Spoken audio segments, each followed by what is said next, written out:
Pembunuhan anak oleh ayah kandungnya sendiri di Maros, Sulawesi Selatan, membuat kita semua terkejut dan bertanya-tanya, bagaimana bisa seorang ayah tega membunuh anak kandungnya sendiri? Apa yang menyebabkan emosi ayah tersebut menjadi begitu liar sehingga ia tidak lagi memikirkan tentang cinta dan kasih sayang kepada anaknya? Bambang, pria berumur 44 tahun, membunuh anaknya yang berumur 13 tahun karena motornya rusak setelah dipakai anaknya.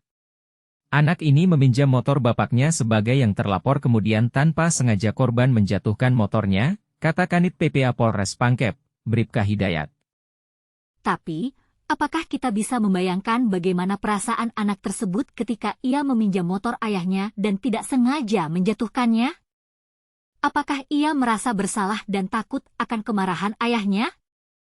Namun, siapa sangka bahwa kemarahan ayah tersebut tidak hanya berhenti pada kemarahan saja, tapi juga berujung pada pembunuhan. Pelaku memukul pakai tangan dan memukul menggunakan alat satu batang pohon singkong lalu menendang perut korban 3 kali, tuturnya. Pelaku lalu mengambil pisau dan menusukkan pisau itu ke badan korban, menusuk berulang kali di bagian belakang. Bagaimana perasaan kita jika kita berada di posisi anak tersebut? Apakah kita bisa membayangkan rasa sakit dan ketakutan yang dialami anak tersebut? Pembunuhan ini terjadi di perumahan Lagosi, Kecamatan Mandai, Kabupaten Maros pada Kamis, 8 Agustus.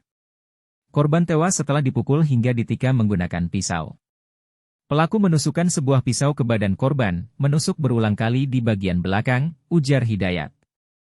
Situasi ini membuat kita bertanya-tanya, apakah kita bisa mencegah kejadian seperti ini terjadi lagi di masa depan? Apakah kita bisa membuat orang tua lebih bijak dan lebih sabar dalam menghadapi masalah? Kita juga perlu bertanya-tanya, apakah kita bisa membuat anak-anak kita lebih berani berbicara dan membuka diri jika mereka memiliki masalah dengan orang tua mereka? Apakah kita bisa membuat orang tua kita lebih memahami dan mengerti perasaan anak-anak kita? Dalam kejadian ini, polisi berhasil menangkap pelaku di Desa Carangki, Kecamatan Tanralili, Kabupaten Maros, Sabtu, 28 September. Pelaku kini dalam pemeriksaan lebih lanjut oleh penyidik kepolisian. Kita juga tidak bisa melupakan kasus lain yang terjadi di Bandung, di mana seorang pria tega membunuh istrinya sendiri.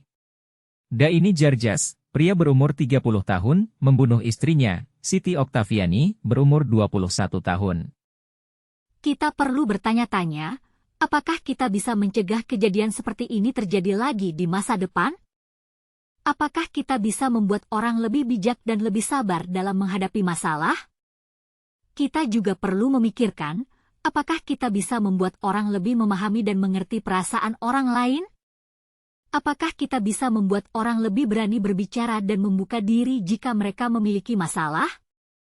Dalam kejadian ini, polisi bergerak cepat melakukan pengejaran terhadap pelaku. Karena usai membunuh korban, pelaku kabur dan meninggalkan korban di dalam kamar.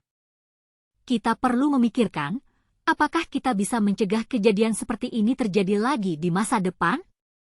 Apakah kita bisa membuat orang lebih bijak dan lebih sabar dalam menghadapi masalah?